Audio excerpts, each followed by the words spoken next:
नमस्कार। टीवी 9 भारतवर्ष के digital platform पर आपका स्वागत है। मैं हूं शिवेंद्र, हाजिर होता हूं आपके लिए लेकर खेल का केंद्र। और खेल का केंद्र में इन दिनों लगातार बने हुए हैं मोहम्मद सिराज। जी हां, करीब 26 साल के मोहम्मद सिराज ने ऑस्ट्रेलिया में भारतीय टीम के लिए डेब्यू किया, और डेब्यू भी किया तब जब मोहम्मद शमी को लग गई थी पहले टेस्ट मैच में चोट। लेकिन उसके बाद 3 टेस्ट मैच में मोहम्मद सिराज ने जिस तरह की परफॉर्मेंस दी, जिस तरह का उनका बॉडी लैंग्वेज रहा, जिस तरह का धैर्य रहा और जिस तरह का साहस उन्होंने दिखाया, उसकी वजह से वो लगातार सुर्खियां बटोर रहे हैं, लगातार चर्चा में हैं। तो मैंने सोचा कि क्यों ना आज आपको मोहम्मद सिराज, जो आज स्टार हैं, उन्हें तो हम सब जानते हैं, लेकिन उनके बचपन की 5 कहानियां आपको सुनाएं, उनके करियर की 5 ऐसी कहानियां सुनाएं जो कम ही लोगों को पता होंगी। और दिलचस्प बात यह है कि ये जो कहानियां हैं, इसमें आपको उनका संघर्ष दिखाई देगा, उनका कमिटमेंट दिखाई देगा, और उनकी जो आज की कामयाबी है उसके पीछे के जो वजह है, जो कमिटमेंट है, वो होंगे। शुरुआत बचपन में, जैसा हर भारतीय क्रिकेटर के साथ होता है, ज़्यादातर के साथ होता है, बल्कि कहना चाहिए कि शुरुआत होती है टेनिस बॉल से। तो मोहम्मद सिराज की भी शुरुआत जो हुई थी वो टेनिस बॉल क्रिकेट से हुई थी, और जिसके लिए अक्सर उन्हें अपनी माँ से पड़ती थी मार और डांट। मोहम्मद सिराज खुद ही बताते हैं कि दरअसल पिता, जो कि एक ऑटो ड्राइवर थे, वो तो फिर भी सपोर्ट करते थे, लेकिन माँ बहुत डांटती थी। ये किस्सा भी हो सकता है आपको पता हो, लेकिन ये नहीं पता होगा कि जब वो स्कूल से बंक मारते थे तो उसके लिए उन्हें क्या करना पड़ता था। ये कहानी बहुत दिलचस्प है, मैं आपको सुनाता हूँ। होता ये था कि मोहम्मद सिराज को जब स्कूल बंक करना होता था तो सबसे बड़ी दिक्कत ये थी कि उनके अब्बा उसी समय टिफ़िन लेकर आया करते थे, और अगर मानिए कि पिता टिफ़िन लेकर आए और सिराज स्कूल में ना हो तो क्या होगा। तो ऐसे में सिराज अक्सर करते थे खूबसूरत बहाना। वो बताते थे कि आज स्कूल में कोई फंक्शन है जहाँ पर कुछ होना है, ऐसा होना है, वैसा होना है। कोई एक कहानी वो गढ़कर अक्सर इस बात के लिए अपने पिता को मना लिया करते थे कि वो टिफ़िन लेकर ना आए, और पिता के टिफ़िन लेकर ना आने का सीधा मतलब ये था कि मोहम्मद सिराज को मिल जाता था स्कूल बंक करने का मौका। तो यहाँ से शुरुआत हुई टेनिस बॉल के उस सफ़र की, एक क्रिकेटर के उस सफ़र की जो आज कामयाबी की ऊंचाइयों की सीढ़ियों पर पहुँच चुका है। दूसरी कहानी बड़ी दिलचस्प है। दरअसल मोहम्मद सिराज जब छोटे थे तो उनके मामा उनको लेकर जाया करते थे क्रिकेट खिलाने के लिए, और उस वक्त जब उनको मैच में वो अच्छी परफॉर्मेंस करते थे तो कुछ थोड़ा बहुत इनाम भी मिलता था। 60-70 रुपये मिलते थे हर मैच के। लेकिन एक मैच ऐसा था जहां मोहम्मद सिराज ने लिए 9 विकेट, और उस मैच में 9 विकेट लेने के बाद उनको इनाम के तौर पर मिले 500 रुपये। इसके बाद का भी जो दौर था वो भी आसान नहीं था मोहम्मद सिराज के लिए, क्योंकि घर से जब बाइक आ गई थी उनके पास अपनी, तो घर से रोजाना मिलते थे 70 रुपये।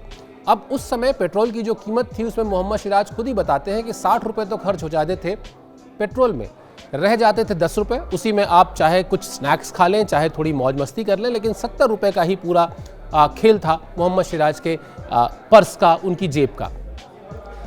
आप संघर्ष की तीसरी कहानी सोचिए कि आंध्र प्रदेश के लिए वो खेलने जा रहे थे, उन्हें बस से जाना था।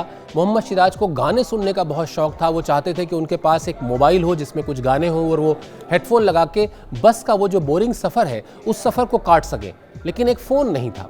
ऐसे में एक दोस्त काम आया। और आप जब भी खिलाड़ियों की, क्या मुझे लगता है किसी की भी ज़िंदगी की कामयाबी की दास्तान सुनेंगे, उसमें कोई ना कोई दोस्त ज़रूर होता है। तो यहाँ मोहम्मद सिराज का माफ़ कीजिए, एक दोस्त काम आया जिसने दिया उन्हें अपना फ़ोन, और उस फ़ोन से गाना गाते सुनते वो उनका सफ़र बस में कटा करता था और वो जाया करते थे। चौथी कहानी और दिलचस्प है। अंडर 23 के लिए सिलेक्शन हुआ था मोहम्मद सिराज का, और मोहम्मद सिराज को हो गया डेंगू। मैच होना था, मैच प्रैक्टिस का सेशंस चल रहे थे, और डेंगू की वजह से उनके प्लेटलेट्स काफ़ी कम थे, ब्लड सेल्स काफ़ी कम थी, और इसलिए उन्होंने अपने कोच को फ़ोन करके बताया कि वो प्रैक्टिस में नहीं आ पाएंगे। शेर आया वाली कहानी आपने ज़रूर सुनी होगी बचपन में। चूँकि मोहम्मद सिराज वहाँ भी 1-2 बार बदमाशी कर चुके थे, जब बहानेबाजी करके वो नेट से गायब हो चुके थे, तो उस बार कोच को आ गया गुस्सा। उसने कहा कि अगर तुम नहीं आओगे प्रैक्टिस सेशन में तो फिर तुम्हें हो जाएगी तुम्हारी छुट्टी, और तुम्हें नहीं मिलेगा इस मैच में खेलने का मौका। मोहम्मद सिराज को जब ये पता चला तो वो अस्पताल से गायब हो गए। जी हाँ, बिना डॉक्टरों को बताए, बिना किसी को जानकारी दिए मोहम्मद सिराज वहाँ से गायब हुए और सीधा पहुँचे नेट्स पे। उन्हें लग गया था कि आज वो चाहे मर भी जाएं, लेकिन उन्हें अगर क्रिकेट खेलनी है तो खेलनी है। वहाँ उन्होंने परफॉर्मेंस दी, मैच खेला, प्रैक्टिस की मतलब, और प्रैक्टिस करने के बाद वो वापस लौटे अपने हॉस्पिटल। और उसके बाद डॉक्टरों को पता चला, और उस हॉस्पिटल को पता चला कि जिस बच्चे को ग्लूकोज चढ़ रहा था कुछ घंटे पहले तक, वो कैसे हॉस्पिटल से गायब हो गया था, और उसके बाद कैसे वो लौटा, और लौटा ही नहीं, वो एक मैच की प्रैक्टिस के दौरान बाकायदा पसीना बहा कर लौटा और वहाँ से फिर शुरू हुआ मोहम्मद सिराज का इलाज।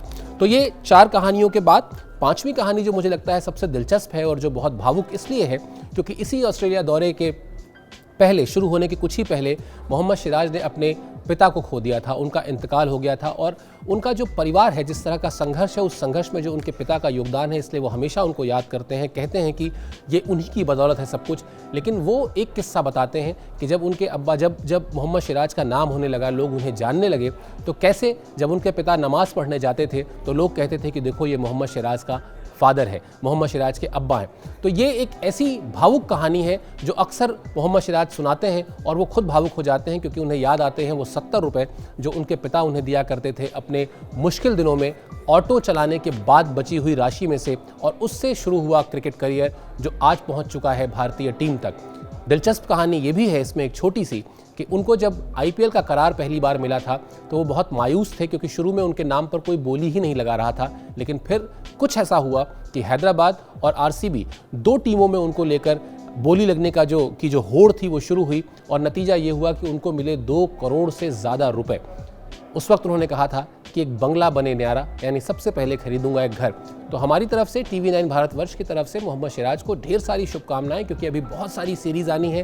क्रिकेट का एक लंबा दौर बचा हुआ है, उनकी उम्र अभी सिर्फ 26-27 साल है, उनके पास लंबा करियर है और इस तरह की कहानियाँ उनके बारे में हम और सुने, सुनाएं और पसंद करें। इसके लिए सबसे ज़्यादा ज़रूरी है कि वो मैदान में अपना परचम, अपनी टीम का परचम लहराते रहें और लगातार जिस किलर इंस्टिंक्ट से वो खेले हैं ऑस्ट्रेलिया में उसे कायम रखें। All the best Mohammed Siraj.